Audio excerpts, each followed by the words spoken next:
Thank you, everyone, and welcome to this virtual open house hosted by Howard University College of Pharmacy. And today you're getting a 2-for-1. Today we will be providing you with exciting opportunities through the Howard GSK Fellowship Program and through the Howard Moderna Fellowship Program. Next slide, please.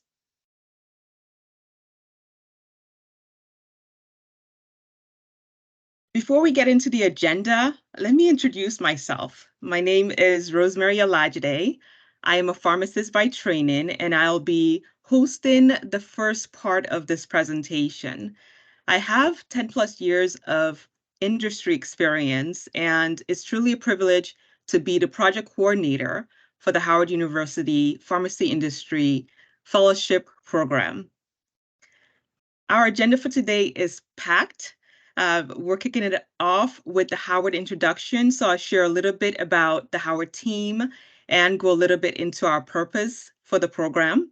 And then I'll pass it over to one of our fellows to talk to you about the opportunities that will be available through our Howard GSK program. And then we'll transition into the Moderna presentation. That will also be provided to you by one of our first-year fellows, as well as some of our folks from Moderna. Then we'll go into our Q&A sessions. Since this is a 2-for-1, we'll be splitting it up. So we'll have a Q&A session for our Howard GSK folks, and then we'll also have one for our Howard Moderna folks. Next slide, please.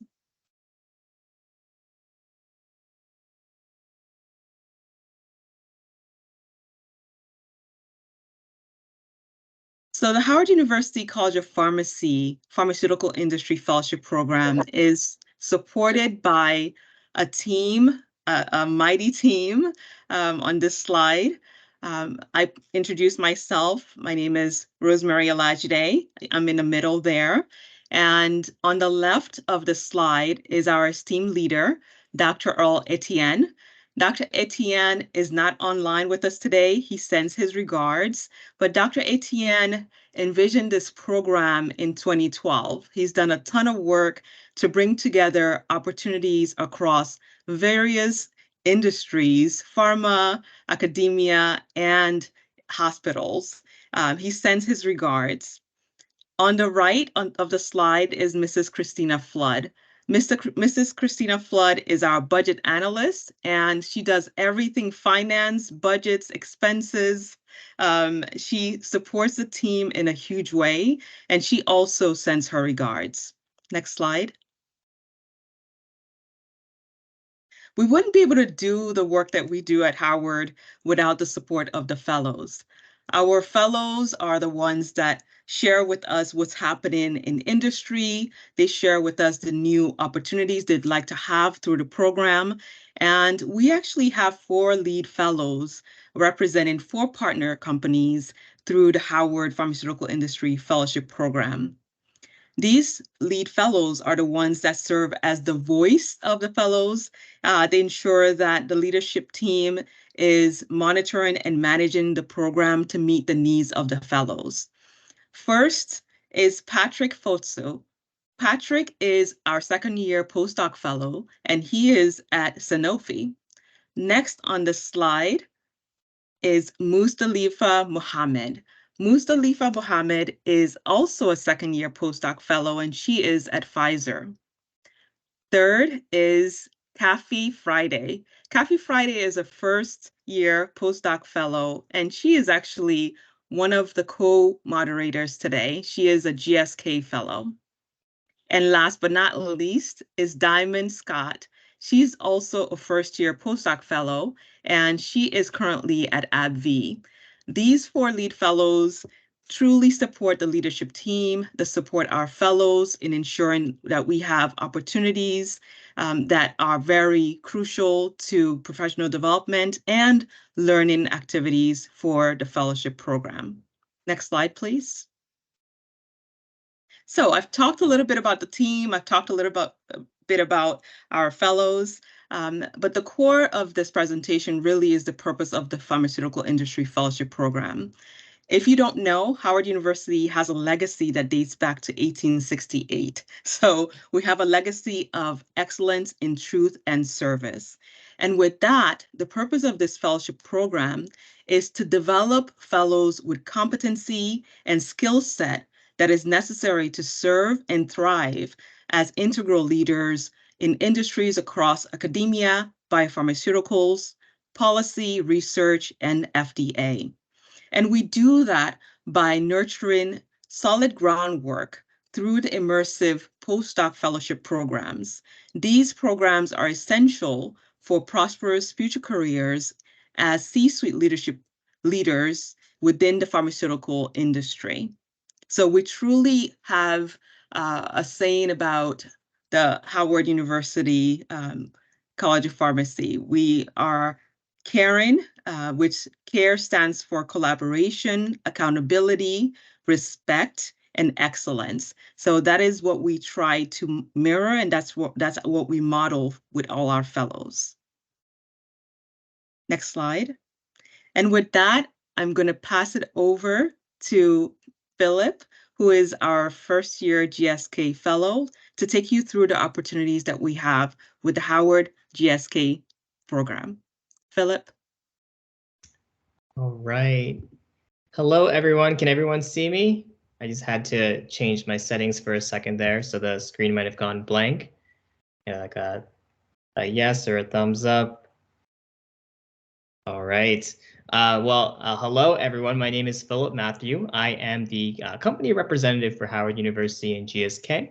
I'm a first-year medical affairs fellow, specifically in the anti-infectives and respiratory team that I will be joining in just a little over a month now. And today I'll be sharing more information on our various opportunities in U.S. medical affairs, global medical information, and global regulatory affairs with GSK. All right, so I wanted to share some information first about GSK. GSK has a culture that is ambitious for patients. It's accountable for impact, and it's a company that does the right thing. GSK really focuses on delivering through streamlined innovation, really being accountable with clear ownership, having accountability for the work that they do, and really focuses on integrity and providing care for their partners, for stakeholders, and for the community. Priorities with GSK really revolve around innovation, performance, and trust. I do want to also provide some exciting news that our GSK Howard brochure has been launched as of just this past week. And so if you log into your LinkedIn or various social media accounts, we will be able to provide the full information about our company and our offerings. And so I highly recommend that everybody who is interested check out our brochure. But really, we are a company that is focused on uniting science and technology and talent together. In 2022, there were 18 pipeline assets in phase 3 registration. So GSK is a company that really focuses on the latest science. It's looking ahead, and it's a culture, or it has a culture that is diverse, that is prolific, and that is continuously moving forward.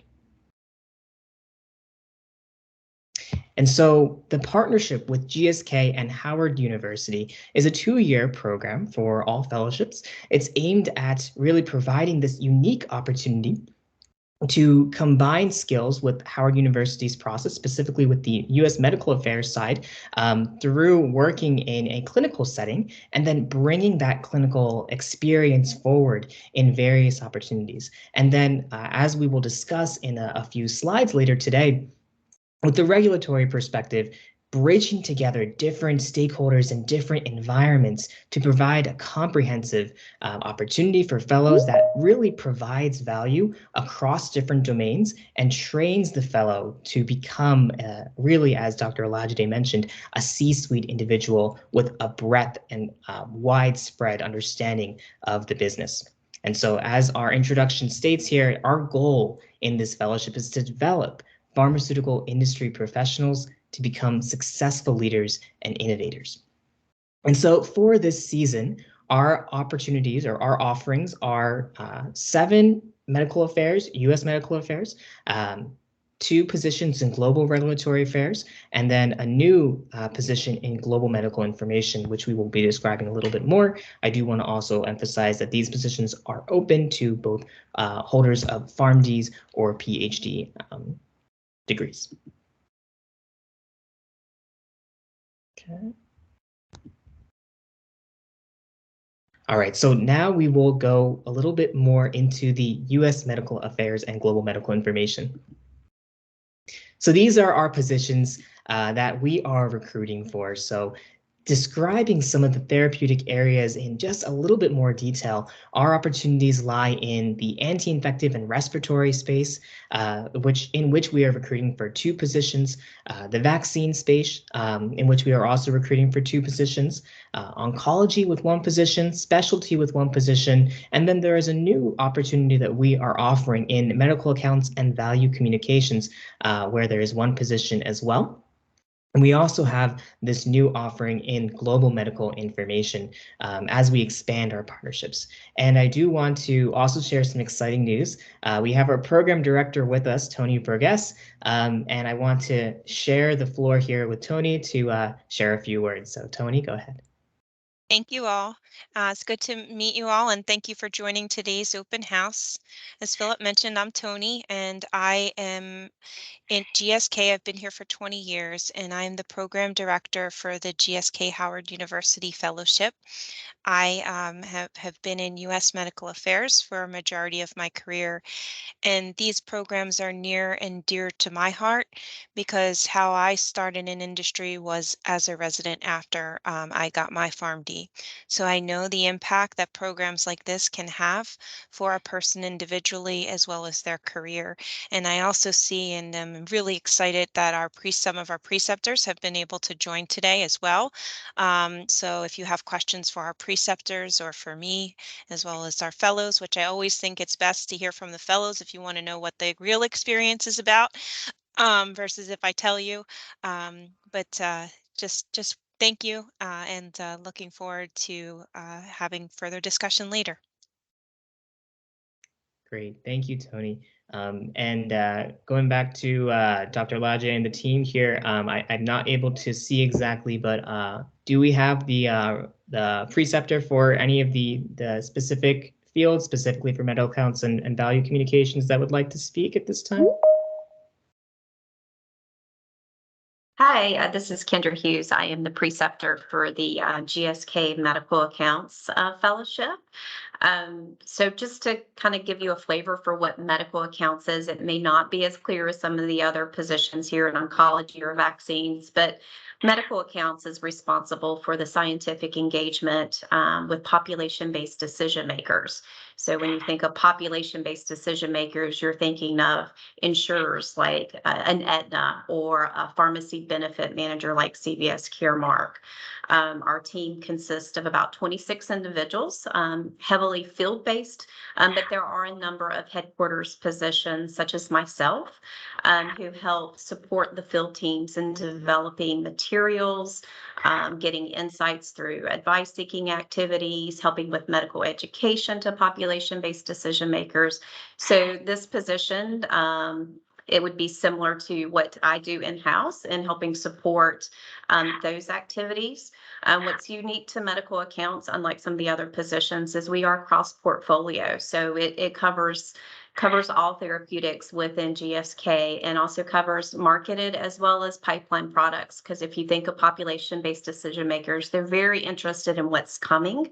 Even assets are 2 to 3 years out. We help support inquiries and share our pipeline information with these accounts. So happy to take any questions from the medical accounts position, and good to be here this evening. Thank you so much, Kendra. Really appreciate you joining tonight. All right. I will actually give another moment if there are any other preceptors who would like to share just briefly. If not, we can move on. All right, we'll move forward here, but we will have more time at our breakout rooms to answer more questions.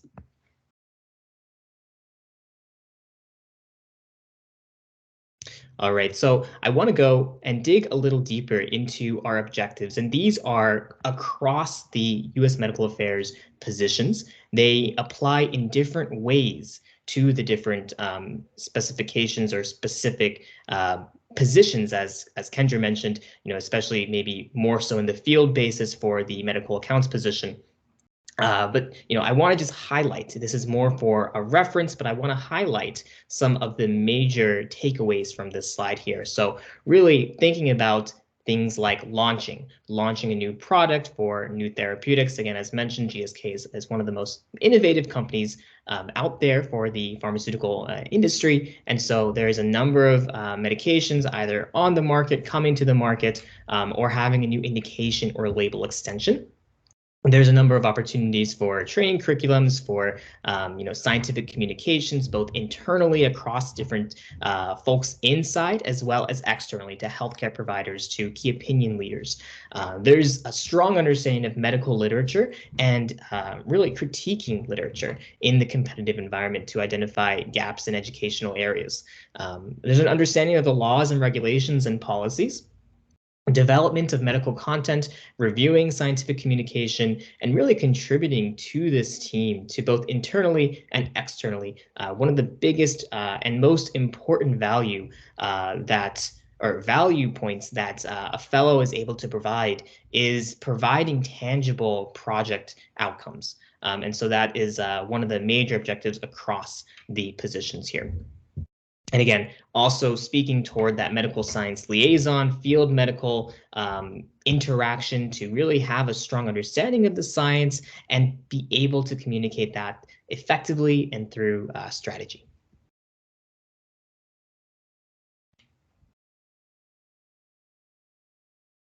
Okay, so this is an experience that I have been going through, as well as any of the other first-year fellows who are on from the U.S. Medical Affairs side. And so the opportunity with Howard University has the fellows spend the first 6 months of their experience with Howard University Hospital or affiliated clinic. And in the past 2 years, this has been Children's National Hospital. And I can tell you, just this morning, I was actually working on RPH training and RPH developments itself, or staffing. So there is a true diverse interaction and a very unique operational experience that is provided by having the fellows attend Children's National Hospital and rotate here. So there's opportunities in oncology, vaccine development and strategy, ambulatory care, of course, 340B management with drug pricing, leadership, investigational drug services. So there's a number of areas in the hospital that really allow the fellow to not only learn in the clinical space, but also bridge the gap and also inform and educate folks in the clinical space more about industry and connect the dots even further. So I'm happy to answer more questions about this particular area in our breakout room. All right, so I want to highlight some of our fellows here. These are all the second and first year fellows. And if you're on the call, if you can just give a wave, just to get us all aware of where you are. I want to give 2 highlights here that I believe this 2 second years are able to join us today. So Bookie and Glenn, if they are on the call, please, I want to give some space here just to share a few words about your experience so far and any sort of, major takeaways you'd like to share to those who are interested.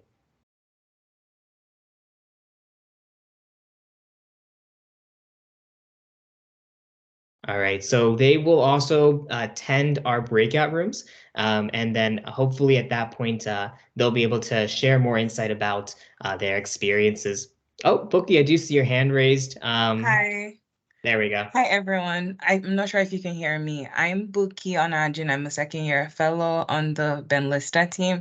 I'm excited to be here and get to talk to everyone. And I think this is a really good opportunity. And you're in for a wild ride, so it's going to be great. And nice meeting everyone officially. Thanks, Philip. Yeah, and hi everyone. My name is Glenn Lyons. I was talking on mute, but yeah, my name is Glenn Lyons. I'm a second year USMA oncology fellow. It's good to meet you all, and I guess Philip, you said you want to talk a little bit more about like our experiences in the breakout room.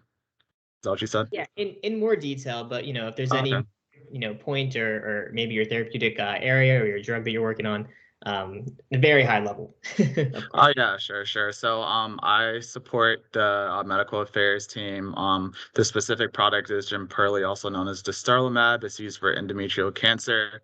In my experience, I was lucky enough to come right around the time they were doing a launch for like a separate indication. So I was able to be a part of like some really cool launch initiatives, which I guess I can talk more about later. But so far, it's been a really good experience, and it's flown by. But yeah, thanks.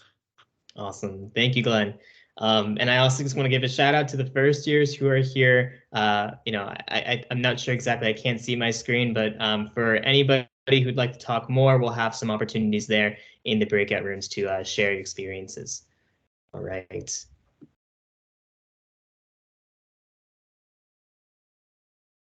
Okay, so here we have the global medical information's objectives for the fellowship. I want to also extend the invitation if there's anyone here who'd like to speak about this.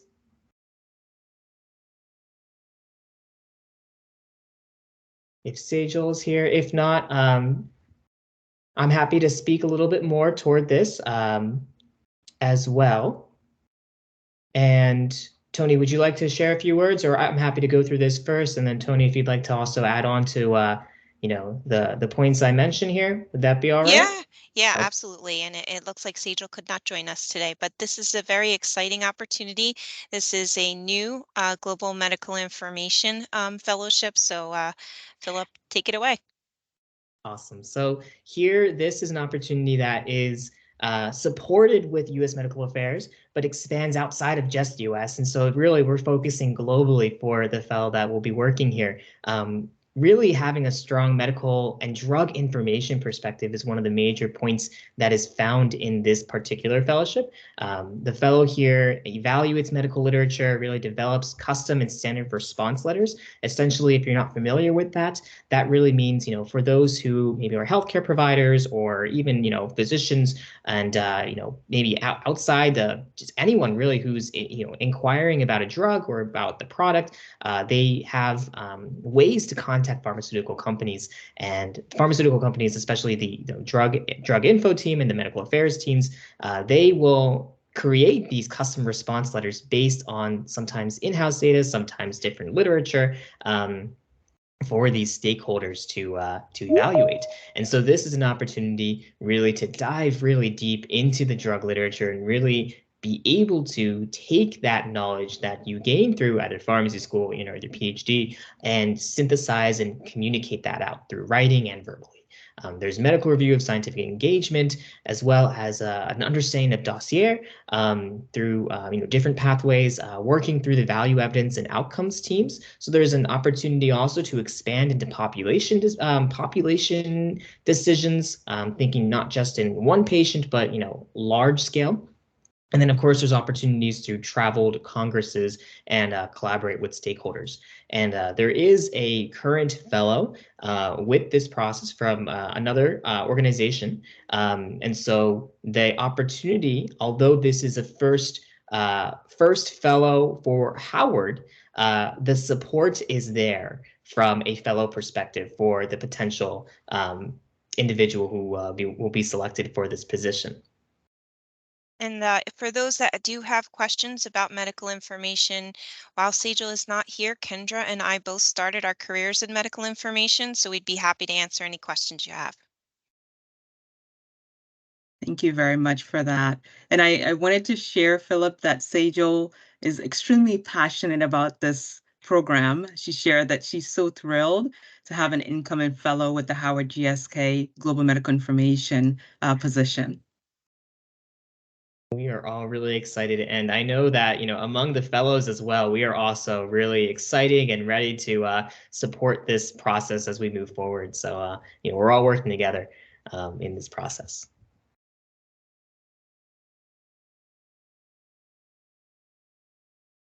Okay, so I'm going to go through this a little quickly for time. So we have our application requirements for U.S. medical and for global medical information.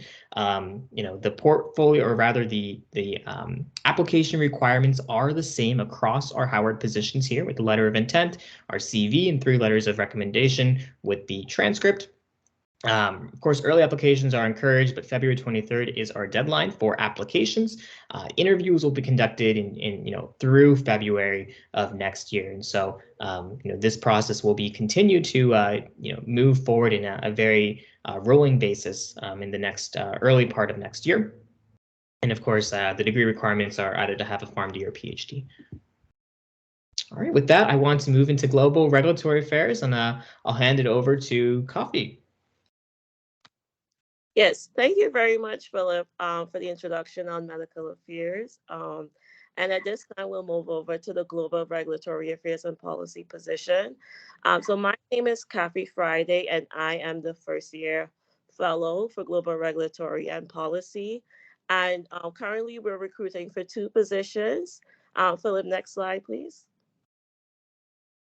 Thank you. So this is the Global Regulatory Affairs team. Some of the preceptors that we engaged with during the fellowship, their pictures are not here, but you will be introduced to them if you come on as a fellow. Here we have the program director, Brandy, our talent program lead, Jonathan, the second-year fellow, Yokona, and my co-fellow, Kamal, who is also here on this call. And at this time, I will pass it over to Brandy so she can give us a few words about the program. Thanks, Coffee. So as Coffee mentioned, yes, I'm the program director for the Regulatory Affairs Fellowship here at GSK. And I work closely with our Early Talents program lead in regulatory, Jonathan LaCalamita. We have our second-year fellow, Yokona Allen, as well as 2 first-year fellows, Coffee Friday and Kamal Parek. And we focus specifically on advertising and promotion, as well as regulatory policy and intelligence. Those are the 2 specific areas that we recruit for. So I'll leave to Yokona and Coffee and Kamal to speak to their experiences. I want to invite Yokona maybe to speak to a few words as her time here with us at GSK is rapidly coming to a close. She is in her 1-year rotation at GSK and will leave us to go to FDA starting in January of next year. So Yokona, if you maybe wanted to say a word or 2 about your time here at GSK and just a highlights of your experience so far. Yes, thank you, Brandy. Hi, everyone. Thank you all for coming this evening to join us. It's great to see a number of you all interested in the program. So I am the second-year fellow here at GSK in Howard, and majority of my work is within advertising and promotion. So that's mainly where most of my responsibilities lie with. So I was lucky enough when I started to be placed on a launch product. So my main brand is Arexvy, which is the GSK's RSV vaccine that launched this past May. That's doing amazing right now. So it's great to have that launch experience, and I'm able to basically start a foundation in my career because not many people get to see a launch onward. So it's definitely a unique experience, and I'm loving all of it with the support of Brandy and Jonathan. And basically GSK, where if you want experience, you just ask for it and they'll try to make it happen for you. Okay. Thanks, Yokona. We're looking forward to discussing more during the Q&A, but I'm really excited to be here and really excited to be part of this program. Thank you. Thank you very much, Brandy. And at this time, Philip, can we move to the next slide, please? Thank you so much. So these are the Global Regulatory Affairs Fellowship objectives. And I believe Yokona and Brandy touched on those while they were discussing about the program. But some things just to highlight with the fellowship that they may not have touched on is that you're able to obtain a regulatory affairs certification at the end of your time here at the fellowship program. applied didactic training related to drug development, clinical trial design, leadership, and regulatory writing, and gain an understanding of early and late phase clinical development that Yokona has also mentioned. She's been able to work on a really great project. Next slide, please, Philip. So with the regulatory affairs fellowship, there is a rotational structure. Your first 6 months you'll be spending at the Howard University School of Law. Also, you will be able to gain a teaching certification and also teach with pharmacy law courses.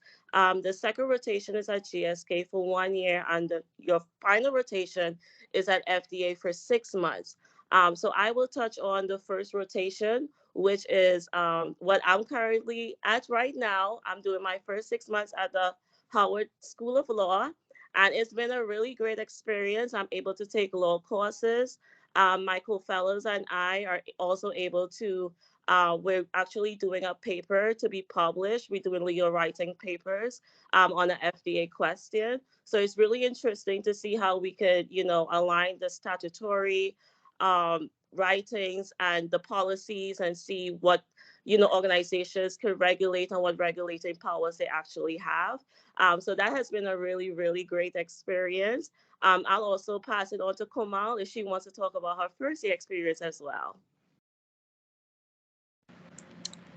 Thank you, Kathy. Hi, everyone. It's good to see such a great turnout today. Just, echoing off of what Kathy said, just for time purposes, I'm also doing my first 6 months right now at Howard University, and we're taking the law classes. And like she mentioned, we're about to write a paper for an FDA question that was presented to us. So, we're really excited to get started on that and see, where that takes us. Thank you very much, Kamal. And at this time, I'll pass it to Yokona, who could talk about her experience as a second-year fellow.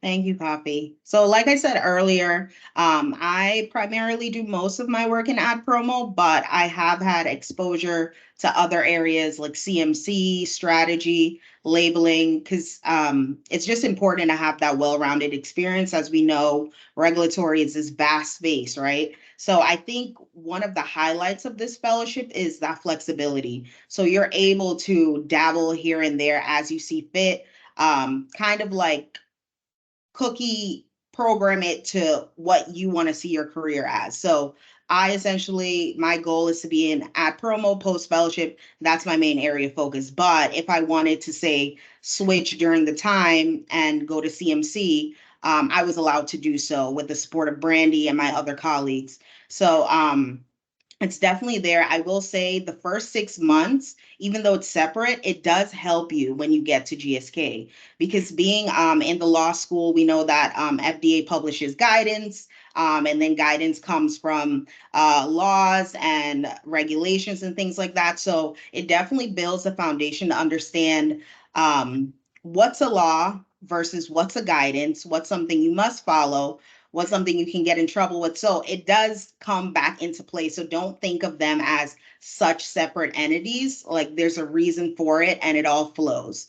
And then my next step is going to the FDA, and I can already tell I'm very prepared for that, having like the background knowledge on like the drug approval process, which I think is the most important thing, especially in regulatory, because each phase of that drug's life is a different functional area within regulatory. So the exposure is definitely there. I'm for sure getting real world experiences that I can then apply post fellowship. And you're really integrated within the team. That's one thing I will say, that GSK definitely makes you feel like you are a team member, which you are, and you can add value just as much as you're learning from them. Awesome. Thank you so very much, Yokona, for those highlights. And at this time, we'll go to the next slide, please.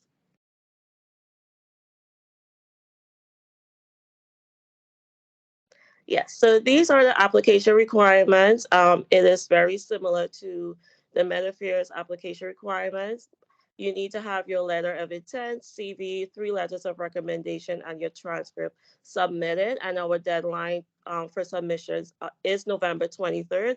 That's actually in a couple days. So you want to make sure you submit those application documents in as soon as possible.